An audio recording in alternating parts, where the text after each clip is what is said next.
about earning money, you attract into your life all kinds of opportunities to earn more money. If you're excited about being successful, you attract into your life all kinds of ideas on how to be more successful at what you're doing. You were attracted to this seminar. You're attracted to this seminar because something inside of you wants to earn much more money than you're earning today, right? Say yes. Yes. All right. And you felt this could be an opportunity for me to learn critical skills that will enable me to jump the line of life and save myself 5 years of hard work getting to the same income level. That's why you came here. Nobody came here to earn less money. Everybody came here to earn more money. Would that be true? Yes. So therefore, why? And you were attracted into it. You said some instinct, something inside of you said, I should go to this seminar. And it was a good instinct. And I'm sure that you feel that way, don't you? Say yes. Yes. So could you say yes a little bit more enthusiastically? Yes. Okay. So, write it down, and only 3% of adults have written goals. Sometimes I say, I'm not going to embarrass you, but you all say that you have goals. Everybody says, all right, I'm going to ask someone here in this room to come up here with their written list of goals and their plans to achieve the goals organized by priority that they work on every day. Okay, how many people would like to come up and show us? Not a hand goes up in 1,000 people. Wait a minute. So if you think you have goals, the great danger is you never set any. If you never set any, it's almost like having a car, a Maserati in your garage, and you've got the keys and you never put them in the ignition. All the power is there, 500 horsepower, 200 miles an hour, but you never put the key in the ignition. You never set the goal. And so that is just a hunk of metal. Your brain, this billion-cell, incredibly strong capability just sits there. Nothing happens. So the third key to setting goals is to set a deadline. Is your subconscious mind and your superconscious loves deadlines. They love for you to tell, I want the goal by this time. What Drucker used to call this was a forcing system. When you put a deadline on yourself, you force yourself to work harder, faster, and smarter. That's why, by the way, whenever you have a deadline for a business assignment or in school for something like that, you may have goofed around, but as that deadline comes up, you start to move faster and faster and work harder and harder and longer and longer. Does anybody know what I'm talking about? Deadlines have a tremendous power.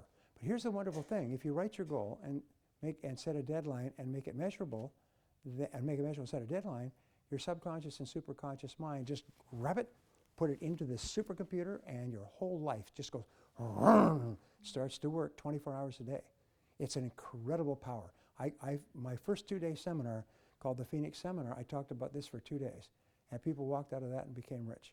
Even today, all over the world, they use these principles, and many of you are familiar with them. And it's based on thousands of hours of research going back 2,000, 3,000, 4,000 years before Christ. So step number 4 is to make a list. Make a list of every single thing that you can think of that you're going to have to do to achieve your goal. And this is really important because this is where discipline comes in. Anybody can do the first 3. Decide your goal, write it down, set a deadline. That takes a few seconds. But to sit down and make a list of every step that you'll have to follow is what obstacles will you have to overcome? What knowledge and skills will you have to develop that you don't currently have to achieve the goal? Whose people, whose cooperation will you require to achieve the goal? Write it down, write it down, write it down, and keep writing until you can't think of anything else to write. The next day you'll think, there's 2 more things I could do. Keep adding to the list until the list is complete and you can't think of anything else. Then step number 5 is organize the list. And you organize the list, the very best way of all is into a checklist. A checklist is where you organize each activity on your list in sequence. Is what needs to be done first, what needs to be done second. Is my friend brought me a beautiful cake in the back, and you may look at the cake, but you may not touch it. No touching, looking only. It's one of the most beautiful cakes I've ever seen in my life. And when he made that cake, he had a checklist. This is what you do first, this is what you do second, this is how the ingredients you put together, this is how you combine the ingredients, step by step, to baking, to icing, to writing on the top, to photographs. Everything's done by a checklist. A recipe is done by a checklist. Everything in life is done by checklists, and people who use checklists increase their productivity by 10 times over people who don't use checklists. Most people get up in the morning and they throw themselves at life like a dog chasing a passing car. But smart people get up and they make a plan for each day. They have goals and they have a plan for each goal. And so step number 5 step number 6 is to take action. Take action on your checklist. Say which point do I need to do first? Which action is second? Which action is third? Now, Dustin and I were talking about this, is you can always see the first action. Is once you set a goal and you make a list, the first action just like a flashbulb in your face. You know exactly what it is. You can always see the first step. And what we have found is that if you take the first step, the second step will appear. And if you take the second step, the third step will appear. And you can achieve the biggest goal in life if you just take it one step at a time. And Henry Ford, who was broke at the age of 42, when he finally assembled this first automobile in Dearborn, Michigan, he was broke. Within 20 years, he was the richest man in the world. And he said, you can achieve any goal in life if you just break it down into enough small parts, enough small steps. And so that's what part number 5 does. Part number 4 is make a list. Part number 5 is organize the list. That's the plan. So now you have a goal and a plan. With a goal and a plan, you can conquer the world.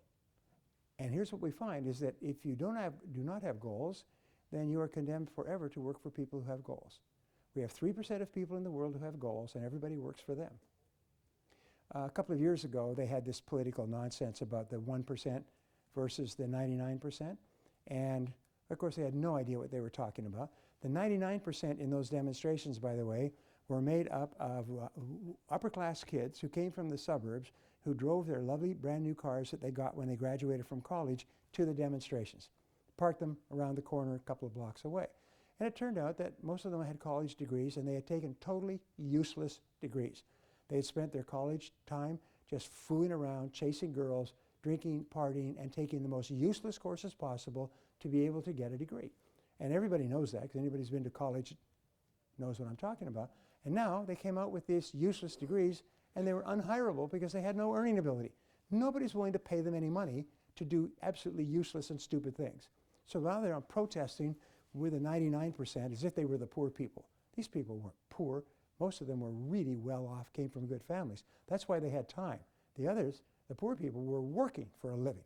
You know, where do you get these demonstrators? We call them rent-a-mob. You get rent-a-mob, you get them from unemployed people.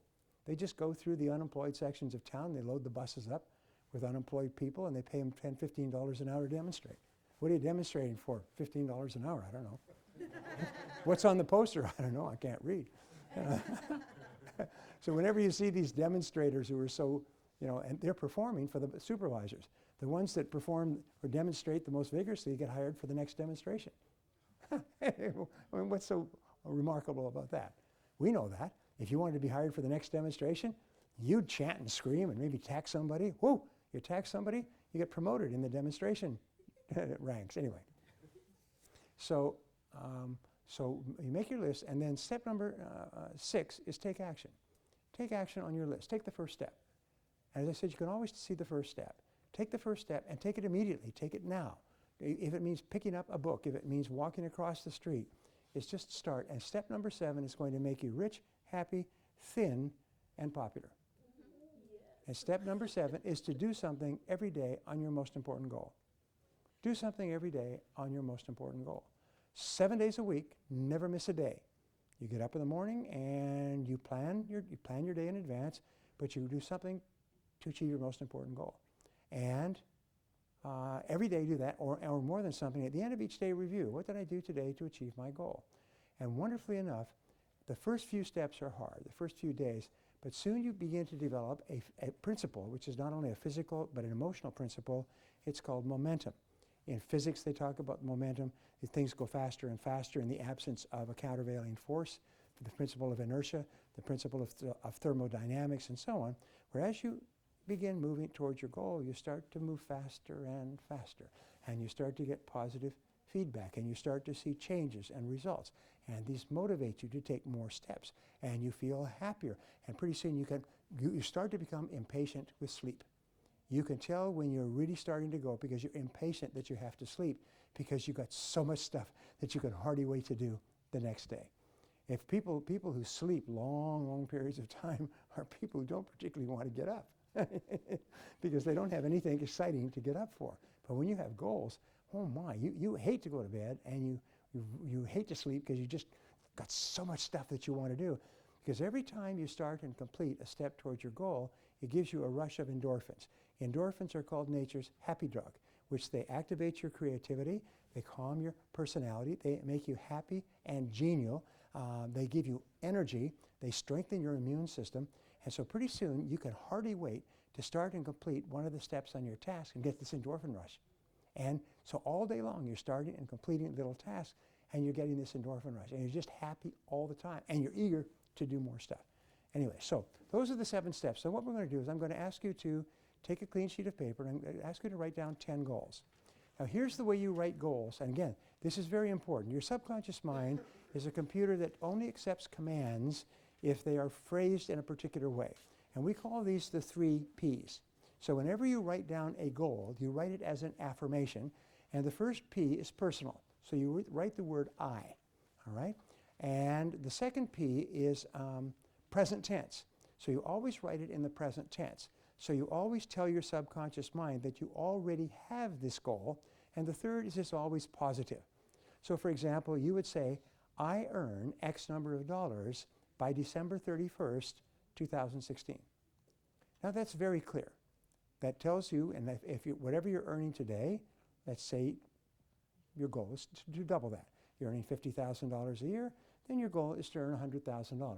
So you say, I earn $100,000 by, use by date, December 31st, 2016. That goal is crystal clear. A 6-year-old child can understand it. A 6-year-old child can tell you how close you are to it by asking you how much you've earned so far. And your subconscious mind can accept it as a command, and your superconscious mind is then activated to start to bring you opportunities and people to make the goal a reality.